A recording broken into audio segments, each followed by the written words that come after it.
이 시간은 누가복음 12장 49절부터 59절까지 말씀을 가지고 제목을 때를 분별하라 이렇게 정했습니다. 예수님의 공생의 사역을 누가복음에서 보게 되면 다른 복음서와는 좀 다른 면을 좀 볼 수 있게 되는데요. 누가복음 4장까지는 공생의 이전을 다루고 4장 19절부터 9장 50절까지가 갈릴리의 사역을 다룹니다. 이 갈릴리의 사역을 다루는데 분량 면에서는 누가복음에서 가장 많은 부분을 차지하죠. 9장 51절부터 19장 27절까지가 예루살렘을 향해서 가는 여정의 이야기입니다. 이 부분은 마태, 마가복음보다도 많은 내용을 담고 있습니다. 1151절의 분량이죠. 또 비유가 많습니다. 28개의 비유입니다. 사복음 중에서 가장 많은 비유를 할애하고 있는 부분이 누가복음이죠. 그래서 특히 제자도의 가르침을 강조해주는 복음서가 누가복음이죠. 자, 여기 한 10장에 걸쳐서 긴 여행이 시작이 됩니다. 그러니까 누가복음에서 여행의 서술이 길다는 건 뭐냐? 참된 제자가 된다는 것은 다시 말하면 예수님과 함께 걸어가는, 동행하는 삶이다 하는 것을 보여준다고 할 수가 있습니다. 예수님과 함께 길을 걸어가는 과정을 자세하게 설명해 놓는데 가장 많은 분량을 차지하고 있다. 그러니까 제자가 된다는 거 그냥 이렇게 되어라 한다고 되는 것이 아니라 직접 스승과 제자가 함께 길을 걸어가면서 가르치고 배우는 거예요. 자, 그래서 복음이 무엇인가? 성경은 이렇게 말합니다. 그리스도께서 우리 죄들로 인해서 성경대로 죽으셨다가 묻히셨다가 셋째 날에 다시 부활하셨다.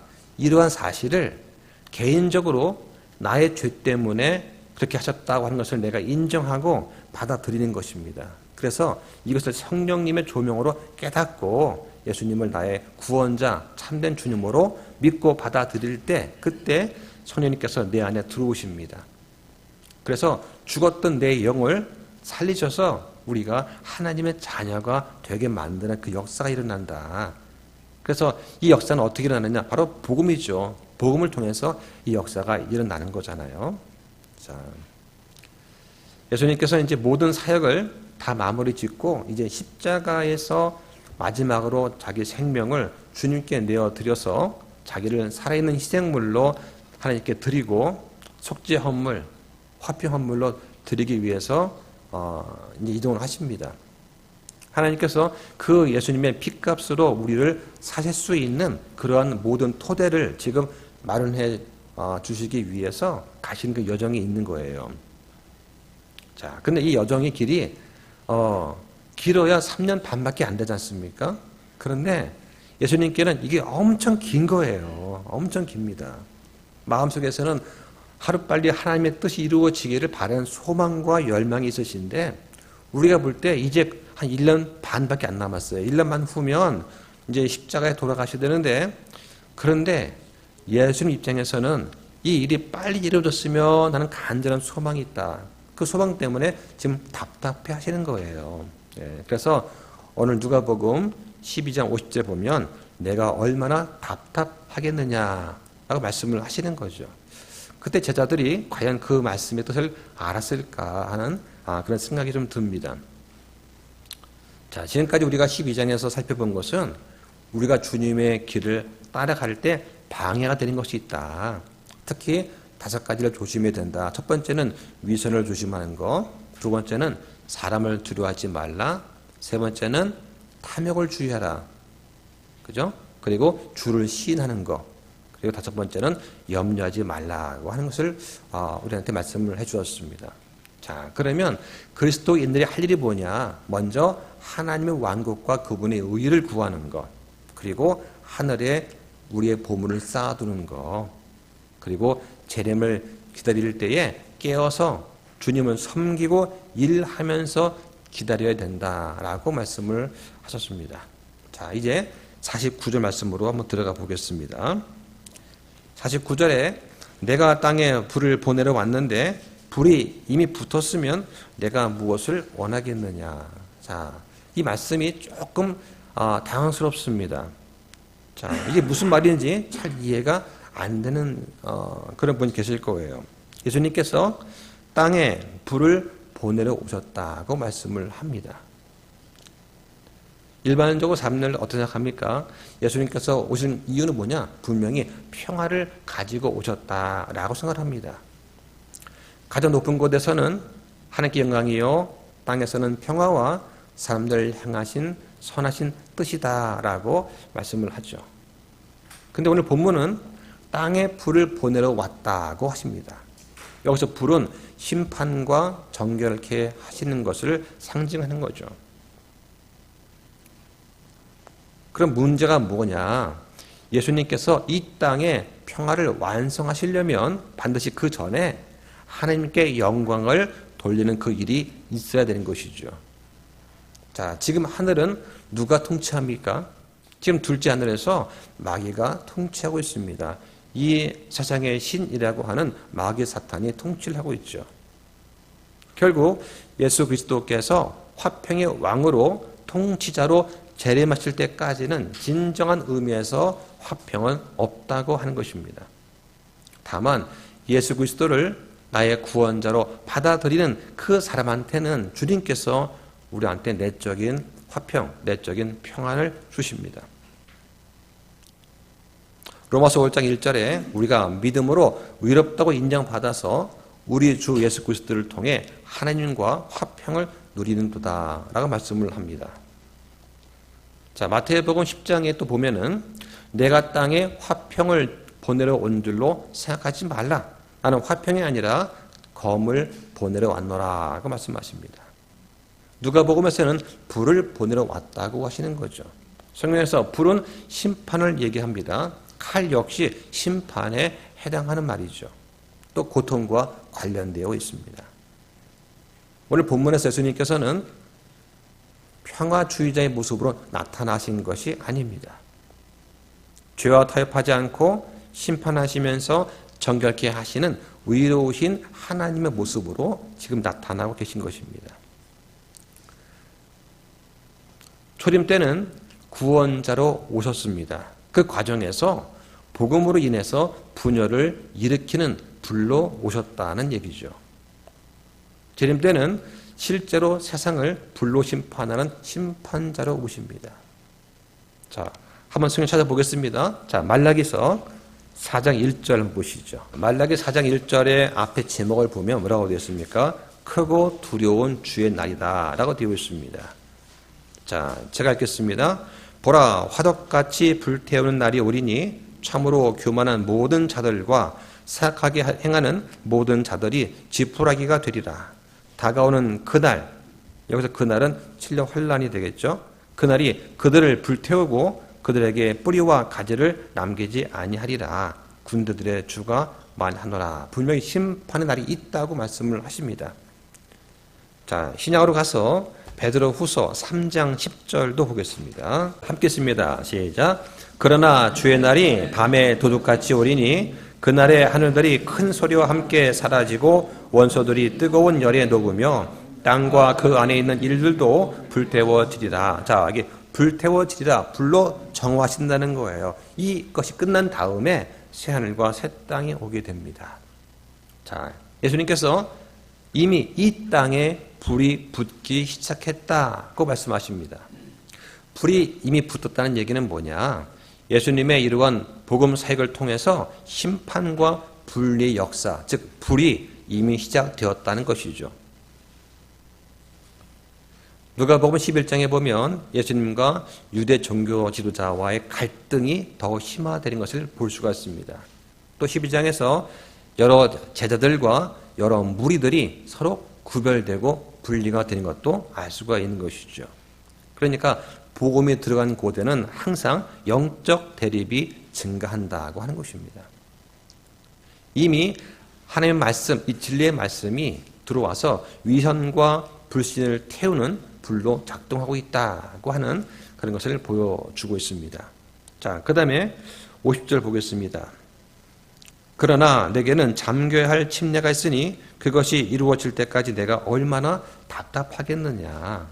자, 저는 이 말씀 묵상하면서 왜 예수님께서 답답해 하실까? 이 부분을 깊이 생각해 보았습니다. 침례를 받을 때까지 내가 얼마나 답답하겠느냐. 침례 받는 것하고 답답한 것하고 무슨 관계가 있을까 하는 것이죠. 침례는 어떤 것에 푹 잠기는 것입니다. 그것이 예수 그리스도의 몸일 때는 성령에 의해서 예수님의 몸에 우리가 잠기게 되죠. 이걸 성령 침례라고 합니다. 또 이것을 상징하기 위해서 물 속에 우리 몸이 완전히 잠길 때 이거를 물침례라고 하고, 그 다음에 마지막 때에 예수 그리스도를 거부하고 믿지 않는 자들을 하나님께서 불의 호수에 잠기게 하시는데 이거를 불침례라고 합니다. 그러니까 성경에서 불침례는 무슨 성령의 역사가 일어나서 뜨겁게 되는 그런 것이 아니다 하는 것이죠. 예수님께서는 십자가를 통해서 스스로 이 고통 안으로 잠기는 고난의 침례 또는 죽음의 침례를 말씀하고 계시는데, 이것이 이루어질 때까지 내가 얼마나 답답하겠느냐라고 하시는 것입니다. 왜 답답합니까? 예수님께서 당시 육체를 입고 계시는 이 기간 동안에는 어떤 운신의 폭이 좁으세요. 그렇죠? 예. 사람의 아들 오셨기 때문에 예수님께서 마음껏 그런 능력을 발휘하실 수도 없는 그런 상황이죠. 사역이 완전히 성취가 되지 않았기 때문에, 그래서 하나님 아버지의 뜻이 온전히 이루어지는 그것, 또 하나님을 섬기는 그 일이 제한적인 범위에 놓여 있다고 하는 것입니다. 그러니까 곧 십자가를 앞에 둔 주님께서 얼마나 답답하시는가, 이걸 빨리 좀 이루어서 주의 뜻이 이루어질 것을 소망하고 갈망하고 있는 모습을 보게 되는 것입니다. 자, 우리는 예수님이 이러한 심정을 잘 이해하지는 못합니다. 예, 비유하자면 이런 거예요. 예, 얼마 전에 수능이 끝났습니다. 그러면 수능 보기 전에 수험생들이 시험 보기 한 달 전쯤 되면 어떤 심정일까? 여러분 기억나시죠? 옛날에 시험 봤을 때 빨리 시험이 끝났으면 하지 않습니까? 예, 그런데 정작 가족들은 아무 생각 없어요.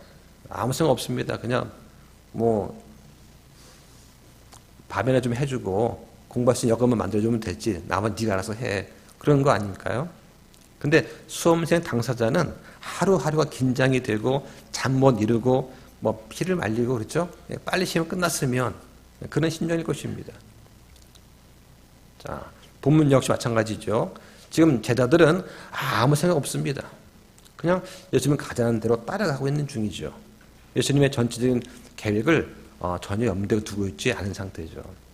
예수님께서 이제 곧 십자가의 죽음을 향해서 가시는데, 그래서 이 제자들을 성장시키기 위해서 전도 여행도 시켜보기도 하시고, 기도는 법을 가르쳐 주시고, 말씀을 가르치실 때 여러 비유를 들어서 깨닫게 하시는 그런 일들을 지금 하고 계십니다.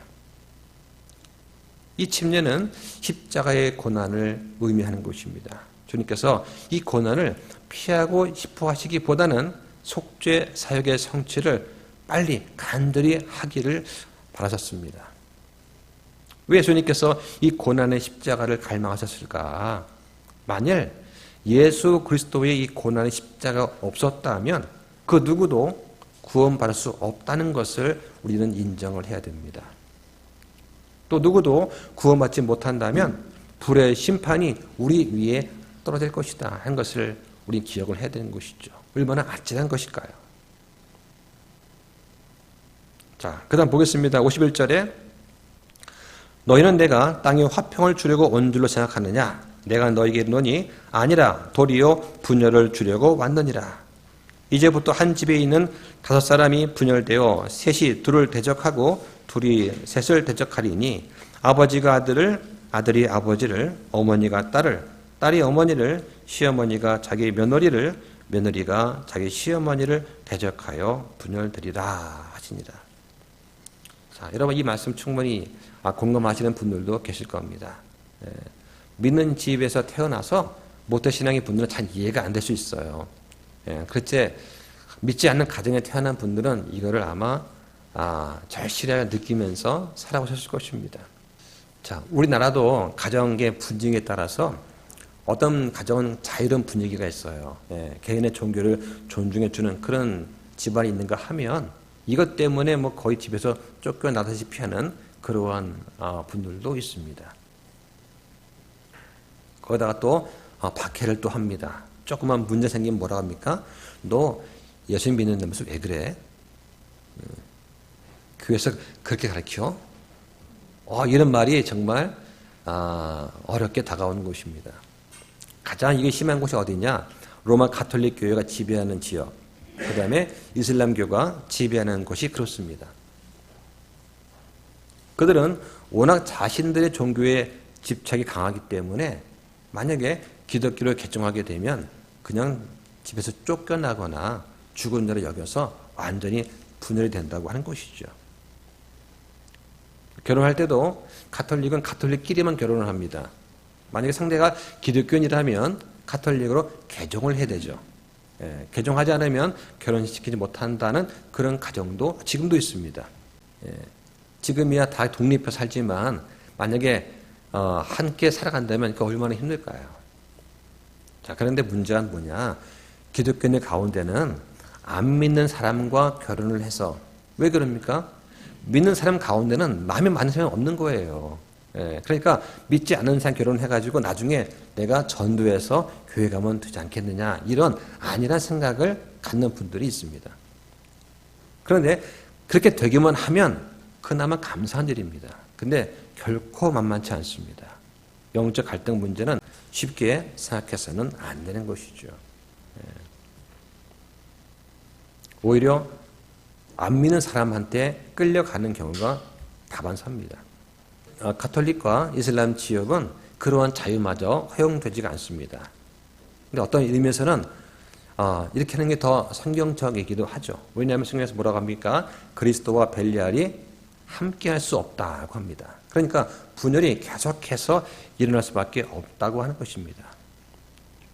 이런 의미에서 예수님께서는 가정을 분열시키고 자르는 검이 된다고 하는 것입니다. 진리 앞에서는 선택이 필요합니다. 누구를 더 사랑할 것인가? 주님인가? 가족인가? 골라야 됩니다. 선택은 자유인데 그 대가는 아주 극명하게 나타납니다. 지금 당장은 그 사람을 내가 좋아하고 사랑하니까 주님보다 더 좋을 수는 있어요. 근데 그거 오래 못 갑니다. 금방 정신을 차리게 되면 현실은 내어간 것이죠. 그래서 충성의 대상이 갈라지는 순간 가정의 갈등은 필연적으로 발생하게 됩니다. 그때 가서 후회한다는 것은 참으로 안타깝고 어리석은 일입니다. 또 보겠습니다. 4절에 또 그분께서 사람들에게 이르시되 너희가 구름이 서쪽에서 이른 것을 보면 즉시 말하기를 소나기가 오는도다 하는데 그대로 되고 너희가 남풍이 부는 것을 보면 말하기를 더우리라 하는데 그렇게 되느니라. 너희 위선자들아 너희가 하늘과 땅의 모습은 분별할 수 있으면서 어찌 이때는 분별하지 못하느냐. 참으로 그러하도다. 또 어찌하여 너희가 스스로 무엇이 옳은지 판단하지 아니하느냐. 자, 이 말씀을 합니다. 자, 예수님께서 이렇게 강하게 책망하시는 말씀도 참 드문 것 같아요. 사람들은 놀라울 정도로 날씨에 예민합니다. 오늘 비가 오는지 안 오는지 우산을 갖고 가야 될지 말아야 될지 습도만 봐도 우산을 챙기고 미세먼지가 많으면 마스크를 챙기게 됩니다.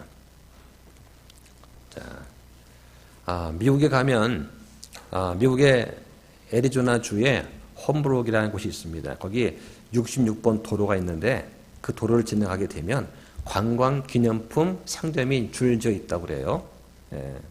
뭘 파느냐? 거기서 Old Indian Weather Rock이라고 해가지고 그 인디안 돌을 파는 거예요. 인디안 돌. 뭐냐면 고속도로를 여행하는 관광객을 대상으로 길가에 가판대를 딱 놓고 판매를 하는데 돌을 팔아요. 돌. 이 돌멩이가 하얗게 되어 있으면 눈이 온다고 하고 이 돌이 젖어 있으면 비가 온다고 하고 돌이 바짝 말라 있으면 해가 난다고 하는 것이죠. 그러면서 그 가게에 뭐라고 써 있느냐? 오래된 인디언 날씨 돌은 절대로 틀리지 않습니다. 하는 그런 문구와 함께 이걸 판다는 거예요. 근데 실제로 날씨를 예측하는 그런 것은 아니고 이미 벌어진 날씨를 알려주는 그런 유모용 그런 기념품이에요. 그러니까 돌이 젖었으면 이 비가 온 거 아닙니까? 예, 그것이고 하얗다면 눈이 온 거 아니에요. 서력에서 하는 거죠. 예. 그런 식으로 해서 이제 돌멩이 하나를 파는데 미국은 그런 것 같아요. 돌멩이 하나에도 많은 돈을 지불하면서 구입하기도 합니다. 예수님께서 뭐라고 하십니까? 너희가 하늘과 땅의 모습은 분별할 수 있으면서 어찌 이때는 분별하지 못하느냐 하시는 거예요. 예. 사람들은 돌멩이만 봐도 날씨를 알아차린다. 그런데 하나님께서 보여주시는 이 징조는 왜 깨닫지 못하느냐고 하시는 거예요. 예. 기독교인들 가운데도 세상의 일은 참 민감하면서도 재림과 심판의 징조를 보면서도 분별하지 못하는 분들이 많습니다. 예수님께서 말씀하시는 거예요. 이 위선자들아 어찌 이때는 분별하지 못하느냐. 예. 우리 주변에 보면 성경에 예언한 종말의 증거가 참으로 많습니다. 가장 많은 예언이 기록된 그런 성경이 마태복음 24장인데요. 자, 거기 보면은 몇 가지가 나옵니다. 자, 그래서 24장의 32절에 보면 무화과 나무의 비유가 나와요. 예, 무화과 나무가 잎사귀를 내면 여름이 가까운 줄을 안다라고 하십니다. 무화과 나무는 성경에서 이스라엘을 상징하죠. 잎사귀를 낸다는 것은 국가가 회복되는 것을 말하는 것입니다. 여름철은 주님의 재림과 왕국이 임하는 것을 알는 표적이 되죠. 그러니까 1948년에 이스라엘 독립을 했습니다. 67년에 예루살렘이 회복이 됐죠. 지금은 예루살렘이 세계 정치의 중심 이슈가 되었습니다. 이것은 하나님께서 예언하신 대로 이스라엘을 다시 모으고 계신다는 분명한 표적이 되는 것이죠. 자, 또 전쟁과 전쟁의 소문들이 들린다. 당연한 거 아닙니까? 지금 러시아, 우크라이나 전쟁이 일어나죠. 중동의 분쟁이 발생합니다. 하마스, 가자지구, 예멘 등의 충돌과 휴전이 발생을 해요. 예, 핵전쟁의 위험이 증가합니다. 자, 또 기근과 역병과 지진이 있습니다. 예, 코로나, 팬데믹 같은 전 세계 전염병 우리 경험했지 않습니까? 또 디모데후서 3장에 보면은 자기를 사랑하며 교만하며 본성의 애정이 없고 협정을 어기며 거짓 고소하고 선한 자를 멸시한다. 그래서 동성애, 페미니즘, 또 이혼이 증가하는 거, 가정 가치가 붕괴되는 거 지금 보고 있지 않습니까? 그렇죠? 자, 이런 것들도 어떻게 보면 넓게 보면은 이게 종말의 징조구나라고 생각을 할 수가 있습니다. 어째 이런 일이가 아니라 이런 일이 있어야 주의 재림이 오겠구나 한 것이죠. 또 거짓 종교, 또 배교가 증가를 합니다. 기독교 내에서도 성경 진리를 거부하고 세상을 쫓아갑니다. 종교 통합이 되고 배교가 일어나는 거예요.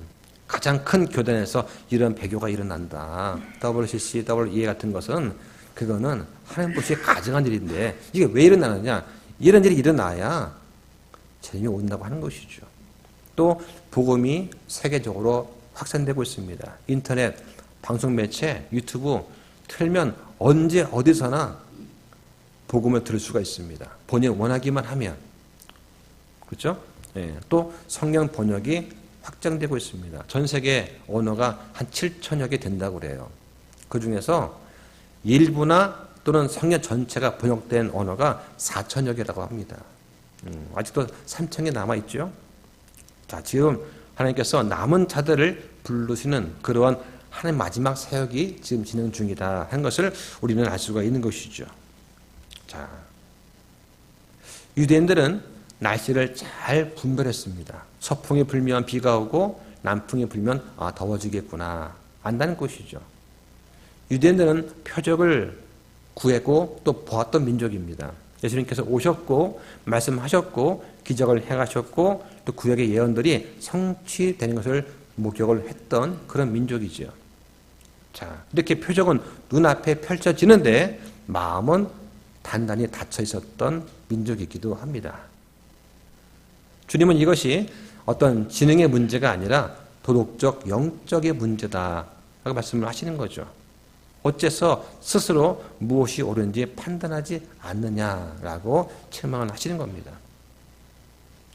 이 비유 말씀이 선원들의 옛 속담에서 나온 곳입니다. 자, 한번 보실까요? 마태복음 16장 보시죠.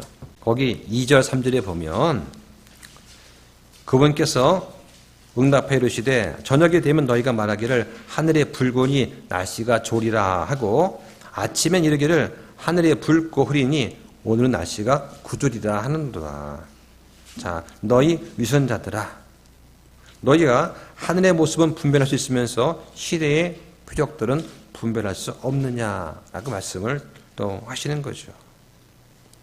그래서 이만큼의 지혜로 날씨를 판단할 수 있다면 어째서 예수 그리스도 곁에서 벌어지는 이런 일들은 왜 분별하지 못하느냐라고 말씀을 하십니다.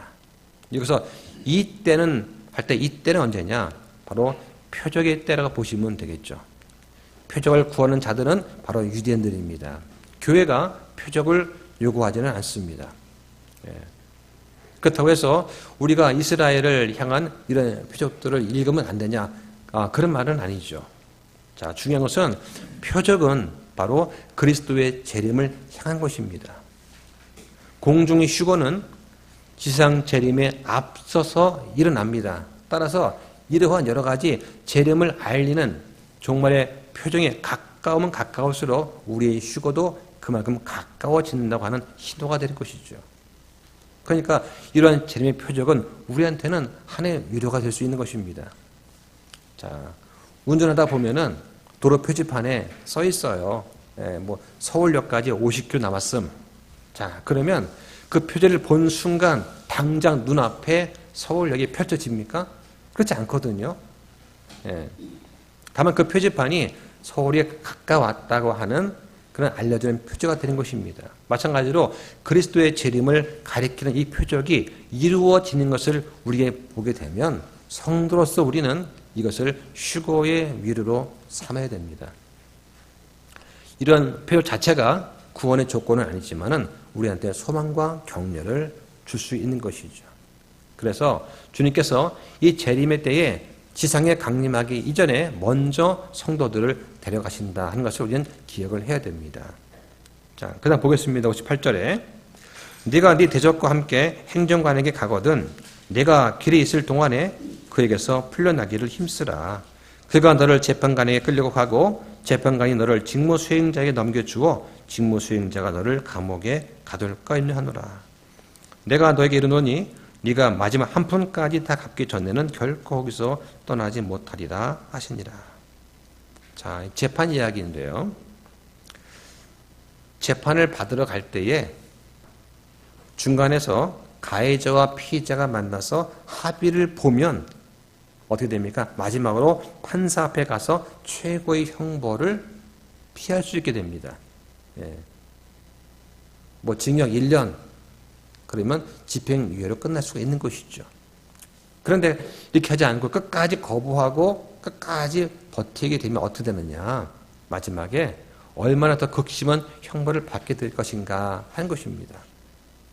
이걸 우리한테도 적용할 수가 있습니다. 우리가 주변에 있는 사람들한테 여러분 지금 당장 예수 그리스도와 화해하십시오. 지금 예수 그리스도를 통해서 하나님과 화평을 누리시기 바랍니다. 이렇게 권면할 수가 있는 것이죠. 우리가 화해의 대사로서 화평의 대사로서 복음을 전하고 있는 거 아니겠습니까? 그런데 상대방이 이걸 거부하고 또 계속 거부할 때 마지막에 가면 어떻게 되느냐. 이제 결코 돌이킬 수 없는 주님의 심판이 있다고 하는 것, 그런 경고를 지금 하고 있는 것이다 하는 것이죠. 믿지 않는 사람의 경우는 어떻습니까? 이 불의 호수에 영혼이 잠기는 그런 영벌의 심판이 있다고 하는 것입니다. 우리는 교회에서 말씀을 듣고 배웁니다.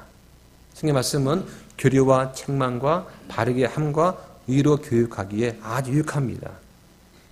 교회에서 진리와 비진리의 차이점을 배웁니다. 무엇이 맞고 틀린지도 배웁니다. 또 내가 확인해 보니까 내가 많은 부분에서 잘못된 것이 있구나. 내가 잘못 알고 있었구나. 내가 틀렸구나 하는 것을 알게 됩니다. 그러면 성령님께서 이 말씀을 통해 나를 책망하십니다. 그리고 나를 바로 잡아주시는 거죠.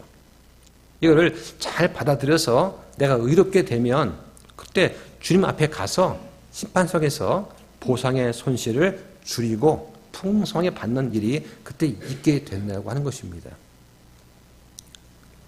근데 만약에 내 고집을 부리고 끝까지 불순종하고 그 문제를 해결하지 않고 그리스도 앞으로 가게 되면 어떻게 되느냐? 내 모든 공로가 다 불타 없어질 것이다 라고 성경은 경고를 하고 있는 것입니다. 우리 믿는 사람들은 그리스도 심판석 앞에서 보상의 손실을 당하는 그런 심판이 있다고 하는 것을 기억을 해야 됩니다. 그러니까 이 말씀은 소송에 걸린 사람이 판사 앞에 가기 전에 화해하듯이 우리가 개인적으로 하나님과 화해하라고 하는 그런 촉구의 말씀인 것이죠. 하나님은 오래 참으십니다. 근데 언제까지나 기다리시지는 않는다 하는 것입니다. 지난주에 어떤 분이 질문하셨습니다. 성경에서 오래 참음과 인내는 뭐가 다르냐? 오래 참는 건 뭐냐면 하나님과 또 성도가 사람들을 향해서 분노를 늦추는 거예요. 어떤 사람이 상처를 주는 말을 하더라도 참는 겁니다. 내 분노를 억제하고 상대를 계속해서 사랑하는 것이죠. 대표적인 예가 하나님께서 죄인에 대해서 오래 참으시는 겁니다. 그래서 회개의 기회를 주시는 거, 이걸 오래 참는다 하고, 또 교회 내에서 성도가 성도끼리 갈등과 분열이 있을 때 용서하고 참는 거, 이게 오래 참는 거다. 즉 오래 참는 것은 뭐냐? 관계 속에서의 참음이에요. 그럼 인내는 뭐냐? 인내는 환경과 고난을 견디는 것입니다. 어려운 상황, 시험, 환난 속에서 흔들리지 않는 믿음을 갖는 것, 믿음을 유지하고 소망을 잃지 않는 것, 이게 인내하는 거예요. 그래서 시험 가운데 뒤돌아보지 않는 거. 예, 예를 들면 일이 잘 안 풀리면 주님이 계시긴 한가? 출애굽 하기 전이 좋았는데 그때는 마늘도 먹고 파도 먹고 좋았는데 지금은 더 힘드네. 일이 안 풀리네. 하지 말라는 것입니다. 내가 하필이면 이 사람과 결혼했을까? 그 전 사람이 더 좋았는데 그러지 말라는 거예요. 인내하라는 것입니다. 이것은 믿음의 경주에 적용할 수 있는 거다. 그러니까 인내는 상황 속에서 견디는 걸 인내라고 하는 것이죠. 자, 심판대 앞에 서게 되면 더 이상 변명의 기회는 없습니다.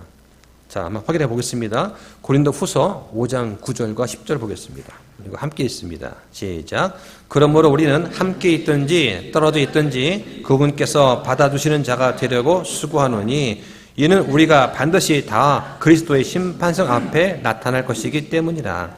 이로써 각 사람이 좋은 것이든 나쁜 것이든 자기가 행한 것에 따라 자기 몸 안에서 이루어진 것들을 받으리라. 자, 이 말씀이 우리한테 정말 위로가 되기를 바랍니다. 여기서 말하는 심판은 여러분과 제가 구원받은 이후에 행한 것에 대한 심판입니다. 그 전에 문제가 안 돼요. 왜? 죄에 대한 심판, 우리 죄들에 대한 심판은 그리스도의 십자가상에서 이미 다 끝났습니다. 예수님께서 십자가에 들어가실 때에 우리의 모든 죄들의 문제를 다 해결하신 것이죠. 우리가 받게 된 심판은 형벌이 아니라 보상의 심판입니다. 그래서 성도의 심판이 세 가지가 있다고 말씀드렸습니다. 첫 번째는 그리스도 십자가상에서 치루어진 우리 죄들에 대한 심판. 그죠? 두 번째는 우리가 날마다 짓는 그런 잘못과 범법에 대해서 하나님께 자백함으로써 우리가 깨끗해지는 그런 심판. 또 하나는 그리스도의 심판석 앞에 있는 심판이다. 그 말씀드렸습니다. 하나님은 적당히 넘어가시는 법이 없습니다. 정확하고 공정하게 공의롭게 행하시는 것이죠.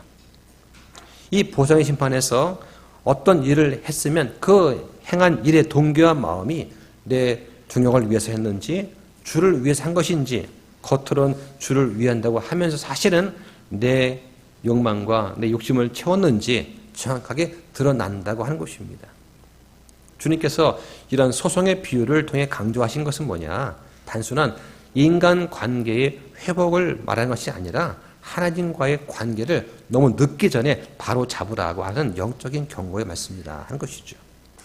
자, 다시 또 본문 보겠습니다. 58절에 나를 고소한 자가 누구냐? 여기서는 하나님의 율법이죠. 율법은 우리의 죄를 고발하고 정죄하는 역할을 합니다.